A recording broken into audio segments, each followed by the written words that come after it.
The cooking event's supposed to be a celebration, a fresh mechanic, a layer of creativity, something to bring players together. But instead, it became a taste of passion, luck. The cooking pot, once imagined as a place of joyful experimentation, now feel like a bottleneck. Gathering the right fruit and vegetables to satisfy crispy bacon's ever-changing craving is grind in the purest sense. You're not cooking, you're chasing ingredients that rarely spawns, and hoping that pig's mood align with your inventory. And when it doesn't, you wait, you replant, repeat over and over. The joy of gardening replaced by a loop of frustration. Then there's the gourmet egg. A 4-hour hatch time, 5 wildly different pets. No guarantee of getting the one you need.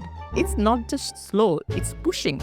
These pets aren't cosmetic, they're functional. They mutate crops, boost XP, dig for gear, they're essential. And yet, they're locked behind a system that demands time, luck, repetition. Players aren't progressing, they're gambling with their hours. But the real thing, the trading system. A long-awaited feature finally here and immediately broken. The trading ticket and key feature of exchange is almost never in stock. Player log in, check the shop, and find nothing again and again and again. And when it does appear, it's gone in seconds. The alternative, paying 100 Robux, they feel like a punishment. Trading was supposed to fix the game's broken gifting system. Instead, it became a lottery. A mechanic that promised connection now feels like a gate that always locked. Even the new mutation pasta, sauce, meatball, frozen are tangled in a mess. They sound exciting, but they are tied pits that you might never hatch, seed you might never find. The game's simplicity is its charm. It's all being buried under layers of grind and randomness. What used to be a game about planting and growing now feels like a game about waiting and hoping. And the community feels it. The energy is shifting. Players who once shared strategy and celebration discoveries are now venting frustration, warning newcomers and questioning the direction. The garden isn't growing, it's falling apart.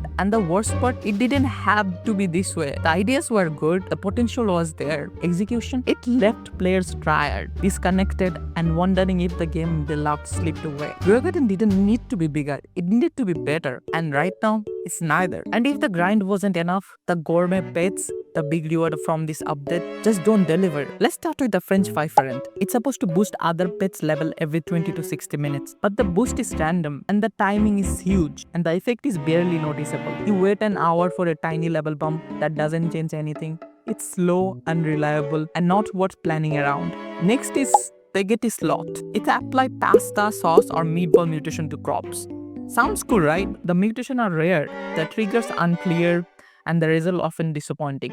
You plant, you wait, and most of the time nothing happens. It's more frustrating than fun. Then there is Sushi Bear. It fits on other pets applied treasure mutation, but again, it's random. It doesn't fit the pets that actually need it, and the treasure mutation rarely give anything valuable. It feels like a pet that could be great, only if you're lucky. Pancake Mole digs underground for gear and currency, but the gear is usually low tier and the currency is small.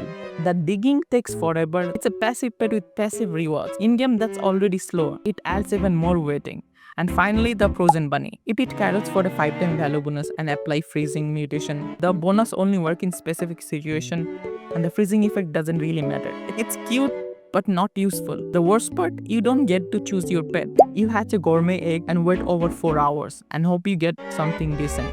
If you don't, too bad. Try again, wait again, grind again. The sad part is, it doesn't have to be this way. Grow Garden still have the charm, the visual, the vibe, the potential. But right now, it's buried under randomness and grind. If the developer want to bring the game back to life, they don't need to overhaul everything. They just need to listen. Start with the pets. Instead of locking powerful ability behind a random egg, let players choose their reward. Give us a way to earn specific pets through gameplay, maybe by competitive cooking, challenge or collect certain ingredients. That way players feel in control. They are not gambling, they are working towards something.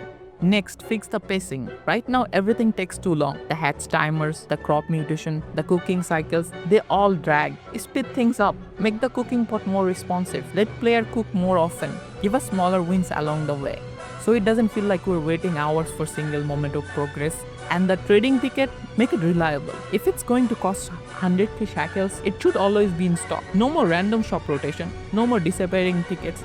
Trading should be a core feature, not a rare event. Let players connect, share, and trade without jumping through hoops. Finally, rethink the pet abilities. They don't need to be flashy, they need to be useful. Give us pet that works constantly. Pets that interact with the garden in a meaningful ways. Pets that feel like part of a strategy, not just background noise. Grow a Garden doesn't need more content, it needs better content. Content that respects the player time, content that rewards effort, not luck. Because when a game gives player control, clarity, and meaningful choice, it grows.